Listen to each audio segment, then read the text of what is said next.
you open yours, and you've been given an actual orange. Not a chocolate orange, an actual real orange. 11 segments of erratically sized, pith-covered segments. And when you eat it, it's inevitably the case that you're going to get squirted in the eye with juice, it's acidic, it's painful, and you're spending the remainder of the meal pulling the little sort of scraps out of your teeth, you know the feeling? And you stare at this orange in front of you with a mixture of surprise, disappointment, confusion. And you pause to reflect and you think, well, there's nothing wrong with oranges, right? They're sharp, refreshing, juicy, the king of the citrus fruit world, filled with vitamin C, far better for you than the sort of fake chocolate sort of, cocoa, butter, milk fat thing that your friends are eating. You've been given a better dessert from lots of perspectives. You didn't have a right to be given anything anyway. It was a gift, right? But your heart sinks all the same. An orange was not what you were expecting.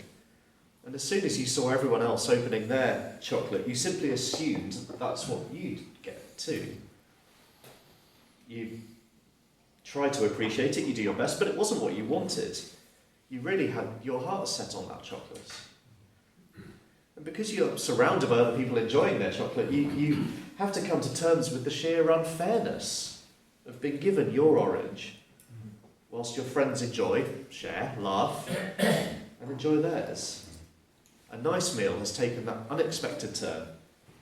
You suddenly feel isolated, disappointed, frustrated, even alone. I have to say that analogy was not entirely mine. I stole that from an author called Andrew Wilson, but I felt that really helped sum up my experience as a parent of a child with additional needs. And I'll talk a little bit more about my story and my background and a little bit of how as a Christian, what that's meant to me actually, and how my faith has grown through this time and what the Lord has been doing in my life through all of this. So hopefully you'll get a sense of that as we go. So my background, you can perhaps tell from my accent, I'm not a native Geordie. I grew up in the southeast in Surrey, and I grew up in a Christian home. We went to church most weekends. But I think I would have struggled to have called myself a Christian by anyone's real standard until probably my mid-teens. I don't have a particular lightning bolt date when I became a Christian, but I definitely remember a time where I would have called myself a Christian. And it was probably going to youth groups and things with other people my age. And I saw others who had a real sense of longing to know a God. They had this sense of personal relationship with a God. And for me that was really impactful, knowing that this wasn't just head knowledge, this was heart knowledge for them. They really deeply believed and lived out what they believed. And I think it was around that time I made a commitment. As I said, I don't have a particular date, but it was probably around about that sort of mid to late teens time. And coming up to university was then really formative for me as a Christian as well. So I came up to study at Newcastle. My mum always maintains that I was just trying to get as far away as possible from home. But really it was coming to an open evening, coming over the bridges on the train late one night and seeing the Quayside set performing. I mean, the Quayside as it was in 2005 I think is a lot better than it was maybe in the 90s. But it was that view that I saw, and I thought, no, this is the place for me. And the Lord really used that time at Newcastle to grow and deepen my faith. I grew in my sense of conviction in what I believed. I could stand firm on what Jesus' life and death and resurrection meant for me. I could stand firm on the historical evidence, and I really grew through that time. And I particularly remember a moment at a Christian Union event one evening where the speaker was talking about a lifelong commitment to the Lord and what that meant. And he invited people to stand if they wanted the Lord to use them in lifelong service. And I remember myself thinking, no, this is something I do feel strongly about. So I stood and I thought, goodness, what am I letting myself in for now? What is God going to do with this? And in those moments you can think, well, does that mean missionary work somewhere? Does that mean full-time Christian leadership somewhere? And I think it's only really now I can look back and see how God has actually begun to use me on that. And again, we'll come on to that in a bit more detail. So, kind of as I was ending university, I did explore the possibility of Christian ministry, and I think for various reasons decided that wasn't for me. So, went into the world of secular work. So, as Donald said, I'm an IT consultant, so I work for a firm based in Durham. And I suppose I've done all sorts of things in the sort of 16 years that I've worked there. But often I say I work in IT and wait for people's eyes to glaze over to determine kind of whether I go into any more detail, because they hear the word computer and just zone out entirely.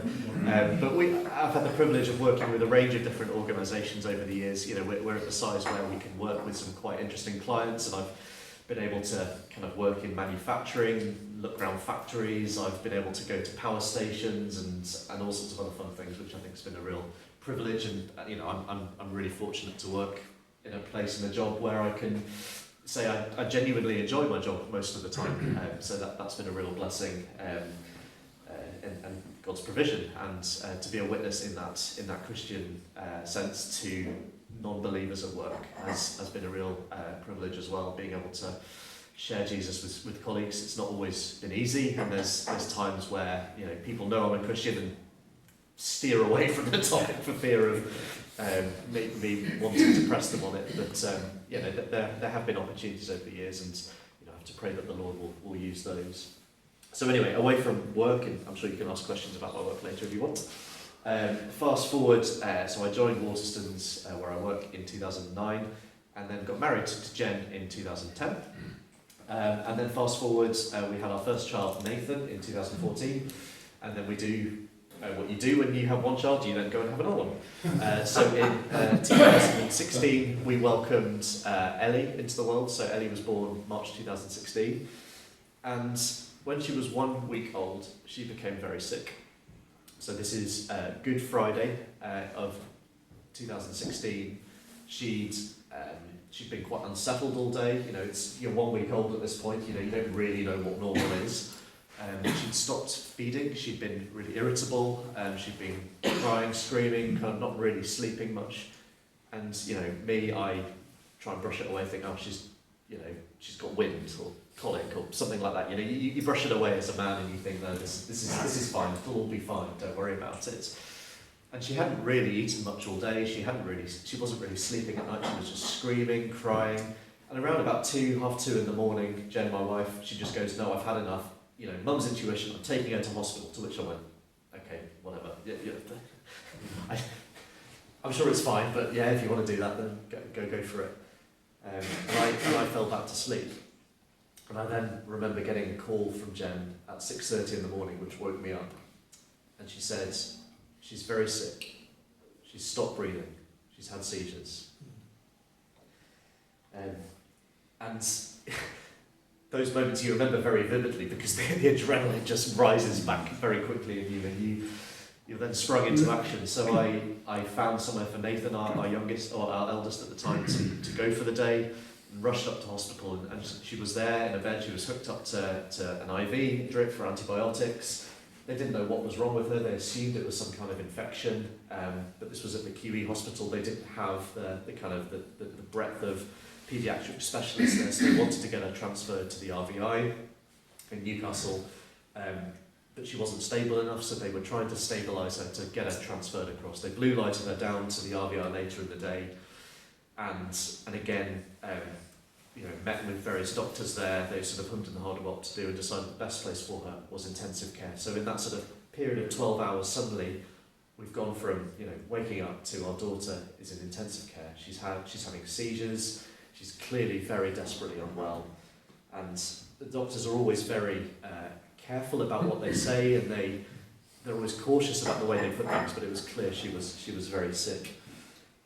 She was in intensive care for about 2.5 weeks, and there were some really hairy moments in there. And again, looking back on it, the doctors would say there were times that they weren't sure that she was going to make it. And they did eventually, through tests, find out what had happened. So she'd been infected with a virus called human parechovirus, which I'd never heard of before. I don't know if anyone's medical, but apparently this is a very common virus that occurs in the general population. But when you're that young, it's very dangerous, and it caused a lot of damage. And they took her away for an MRI scan, and they came back and they sat us down in the room next to her bed. And I just remember that feeling of a brick just landing on my head. They said, significant brain damage, lifelong limiting disabilities, cerebral palsy, epilepsy, development delay, learning disabilities. And all these words kind of just hit you like a truck in the face. And you don't really know what to do with them. And we had to leave very quickly because we had to go pick up Nathan from nursery. And we were silent on that way home, leaving Ellie in hospital under the care of the doctors. And just thinking, we have no idea what to make of this. And you suddenly realise that your entire trajectory in life has just changed in an instant. And doctors couldn't tell us what to expect, but these are some of the words that were bouncing around our head. And we just knew that was a change. That was that pivotal point in our lives where now everything was going to look very different. Ellie did eventually improve from a health perspective, and she was able to come home. But then really those first 2 years were marred by all sorts of things. So I remember reading on a form she had failure to thrive, which means she wasn't eating enough to really sustain her. So we had to tube feed her. She was on all sorts of medication for seizures, and she was battling with those. She was really in a lot of pain and discomfort. The brain injury really caused her a lot of discomfort and pain, and she'd scream all the time until she passed out or until she vomited. And these were just exhausting, draining times. But they did improve. We've seen some improvements, and we made it through by God's grace that really difficult first few years. But she has developmental delays. From a development perspective, she's probably no more than a year old in many ways, even though she's 9 now. And she's fed almost entirely through the tube into her stomach. She's had various operations to counteract some of the impacts of cerebral palsy. She has daily physiotherapies, medication, other therapies. And I think those first few years were a real conflict between hope, maybe things will improve, and grief to, this is not the daughter that we thought we were going to have, this is not the life we expected, this is not what we wanted. So what's life like now? What's Ellie like now? So as I said, she had her 9th birthday last week, and she's a really fun character to be around. She's in a wheelchair. She can't walk. She can't talk, but she can communicate to us. When she's happy, she will smile and laugh, and she's got a real slapstick sense of humour. She loves seeing other people crash into things and fall over and that kind of stuff. She's quite wicked in that sense. But she needs round-the-clock care, so someone has to be with her all the time. She can't look after herself. We have to feed her, to change her, to get her dressed, to get her in and out of bed, to get her in and out of her chair. And we have some support from carers, which is a great blessing. But that impact often falls to us both physically and emotionally. And there's been an impact inevitably on her siblings as well. So I mentioned that Nathan was 2 when Ellie was born. So in many ways he's known no difference. Ellie has always been Ellie to him, and he's accepted her beautifully as she is. And I think the world often sees disability and keeps it at arm's length. But Nathan has just perfectly accepted her as she is. And then when we welcomed Harriet into the world, she again has grown up with Ellie exactly as she is, and has accepted her perfectly as well. But Nathan's early years were shaped by Ellie being very sick, by us being very tired and very stressed. And we know that that's had an impact on him. And whilst it was a great blessing to welcome our 3rd child, Harriet, into the world in 2021, again, it's those pangs that you get knowing that she's hitting the milestones that Ellie hasn't met. And again, that's been difficult as well. I mentioned that sense of grief. I think certainly for me that's improved over the years. I think that's been harder for my wife at times, if she won't mind me saying that. But it does lay heavy on you. You do often mourn for what has not been possible, or what has not been not come to pass. And there's still that logistical element. We don't have a normal 9-year-old that we can take to a gym class or to swimming class. We have to ferry her around to appointments. We have to take her to doctors. We have to make sure she gets medication X times a day. We have to make sure she gets the various therapies. We have to, put her in various equipment to kind of give her the best opportunities. But we're hugely thankful for her school and other help. So she goes to a brilliant school in Newcastle, which is specialist and really perfect, and they absolutely love her. And that's been a huge blessing to us to have that support from school, and it has really brought her on, actually. So being able to slowly explore different ways of communication with her help has been a great help. While she can't use her words, she will definitely tell you if she's happy or she's not, and she's starting to learn to use some technology, hopefully. So eye gaze is the concept where you can look with your eyes at a screen or a board and see, and make decisions based on that. And that might be a way that she can communicate with us in the future. So we're hugely thankful for those sorts of things.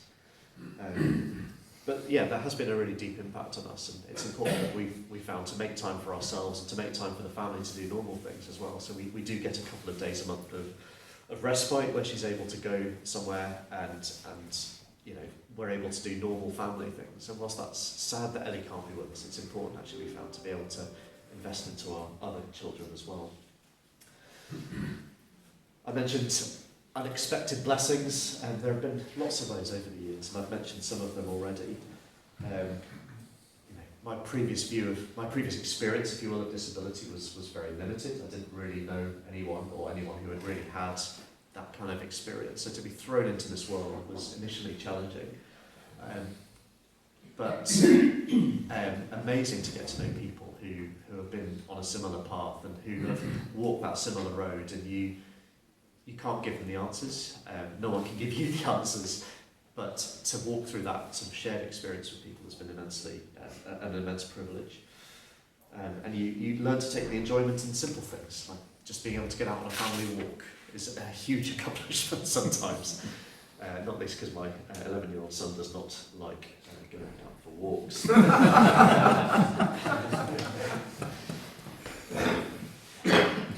And I think I wanted to reflect a little bit on some of the lessons that we've learned over the years, particularly as a Christian. What have I learned through all of this?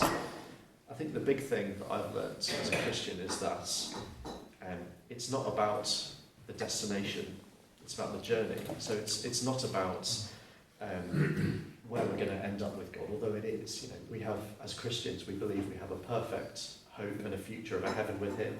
But God desperately, deeply wants a relationship with us now, today, and we can involve Him in that day to day. He wants to be involved in our day to day. We can bring things to Him in prayer. We can bring our concerns to Him.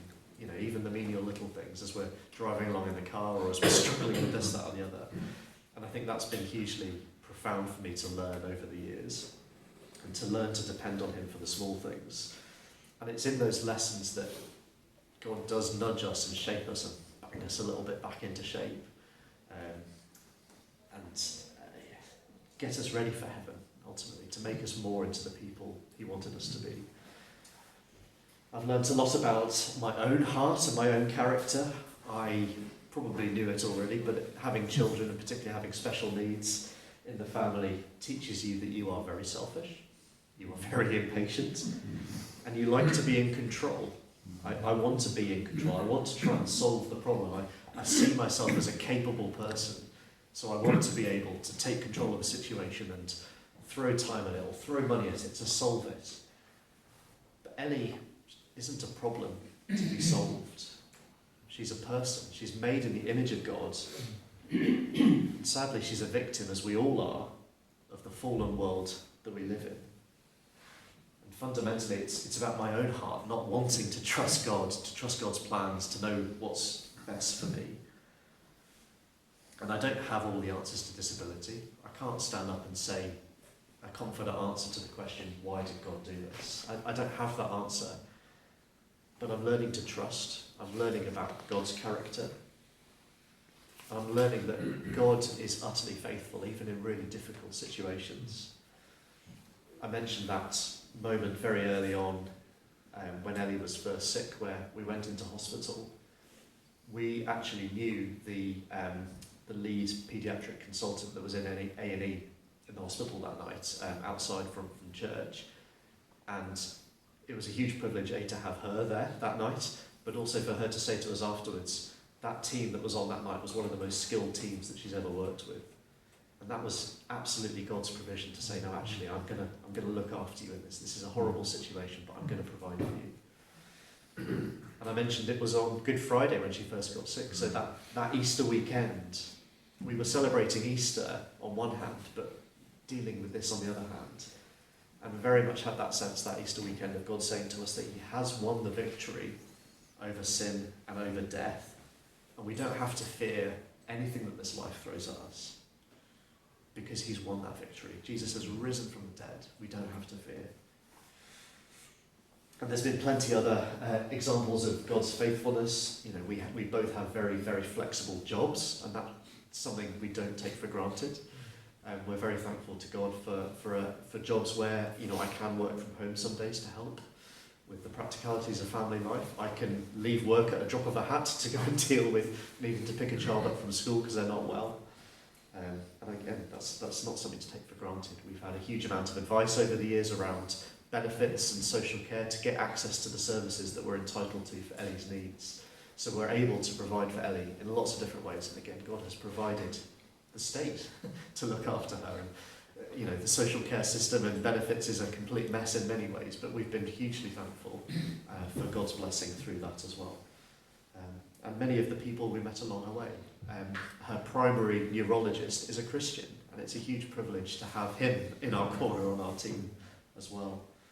And it's learning, as I said before, slowly, every day, that trusting God is the best place to be. It is an everyday thing, because I wake up and I forget, I'm tired, I crawl out of bed, I'm cranky, the kids are woken us up early again, or I've been up in the night. But it's learning to trust every day. And finally, it's that learning that God is our sure and future hope, and everything will be made right. That Easter Sunday victory over death promises us that there is a future where we don't have to fear, and God will make everything right again. I just want to end with two Bible passages that I've found especially helpful over the years. So one is from Psalm 62, the first couple of verses, which say, "For God alone my soul waits in silence. From him comes my salvation. He only is my rock and my salvation, my fortress. I shall not be greatly shaken." Through this I know that I can't rely on my own human strength, but I have to rely on God, the creator of the world, because he has strength and grace for every situation that he has thrown at me. And then secondly, Revelation chapter 21, which we had read at our wedding, actually. And it says, "Then I saw a new heaven and a new earth, for the first heaven and the first earth had passed away, and the sea was no more. And I saw the holy city, the New Jerusalem, coming down out of heaven from God, prepared as a bride adorned for her husband. And I heard a loud voice from the throne saying, 'Behold, the dwelling place of God is with man. He will dwell with them, and they will be his people. And God himself will be with them as their God. He will wipe away every tear from their eyes, and death shall be no more. Neither shall there be mourning, nor crying, nor pain any more, for the former things have passed away.' And he who was seated on the throne said, 'Behold, I am making all things new.'" And for me, it's in looking to that sure and future hope that I found that God has given me strength for each day. And I trust and pray that he will for the rest of my life. Thank you.